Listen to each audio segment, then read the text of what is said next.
Hey everyone, Gill Gross here, post-match, Carlos Alcaraz versus Stefanos Tsitsipas, Roland Garros quarterfinal 2023. If you're not here for spoilers, click off the video in 3, 2, 1. Alcaraz beats Tsitsipas in 3 decisive sets. It could have been worse. It winds up being 6-2, 6-1, 7-6. Alcaraz had points for 6-2, 6-1, 6-2. So this continues the trend for Tsitsipas actually losing worse and worse to Alcaraz every time they play.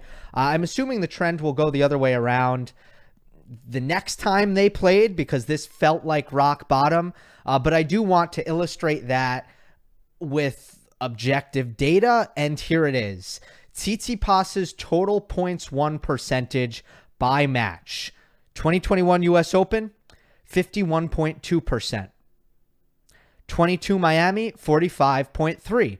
22 Barcelona, 44.7. 23 Barcelona, 41.6. 23 Roland Garros, 40%. Won 40% of total points in this one. And again, it could have been worse. I don't have that much to break down for this match. I mean, everything was working for Alcaraz. Nothing was working for Tsitsipas. Was it overwhelmingly one issue? No. I would say, as I watched the match, I continued to kind of think about Stefanos' backhand, and I continue to believe that there is no adjustment to be had for that particular problem in the head-to-head. Alcaraz was actually hitting pretty heavy topspin with a lot of height and net clearance. And because Tsitsipas, especially on clay, just can't really take it on the rise effectively, he has to move back and take it on the fall. But there's a period in time where the ball is too high to strike, where it's above the shoulders. So for Tsitsipas, if you want to get it in your ideal contact zone, which is really below shoulder level, above hip and below shoulder, you have to back up. If you back up, you are contending with the Alcaraz drop shot. You are giving him more time when you go cross court for Alcaraz to run around and hit his forehand, which was nuclear tonight. He hit one of the most impressive laser beams, one of the most impressive lightning strikes I have ever seen. He's running around the ball. He hits an 115 mile per hour inside out forehand where the ball didn't even come in fast. Like, the fastest forehand of all time, as far as I'm concerned, I'm pretty sure this is true, was James Blake, who hit it 120.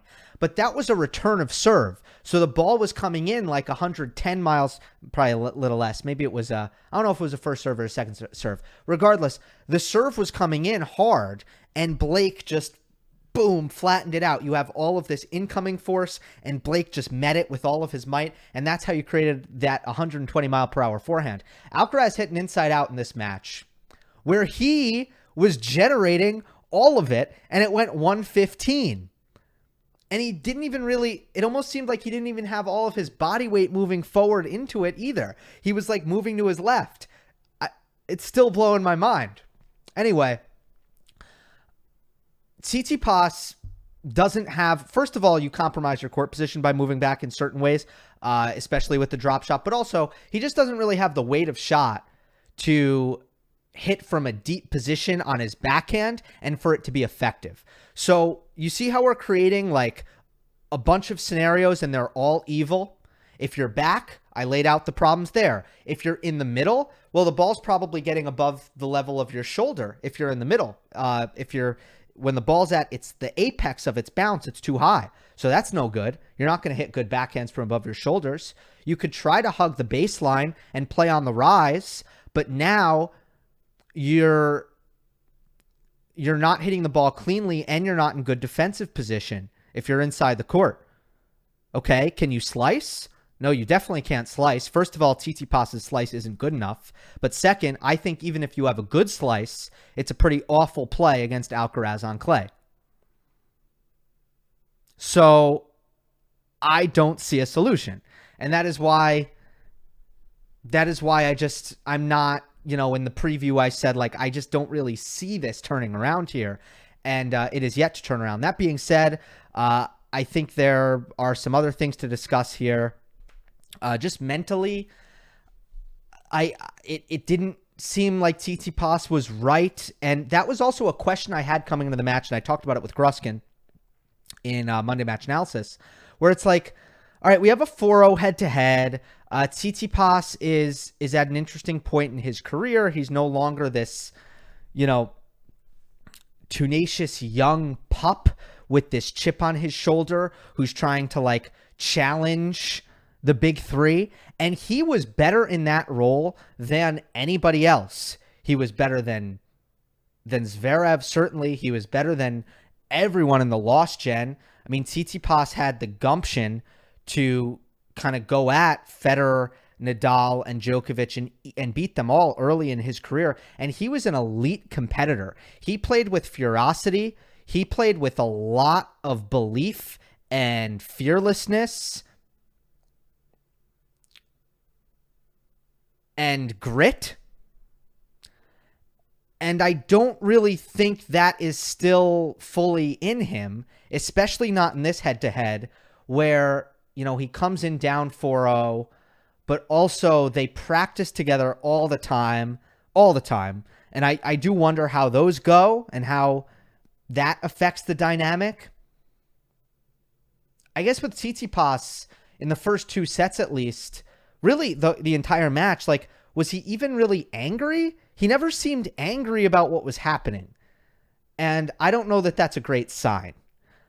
It is a good sign that he did take some pride in the 3rd set. Now, Alcaraz started missing, making some unforced errors, and that was certainly a factor. But it was good to see Tsitsipas build something there, show some positive body language. I mean, that was good. He didn't totally mope his way through the finish line, that's for sure.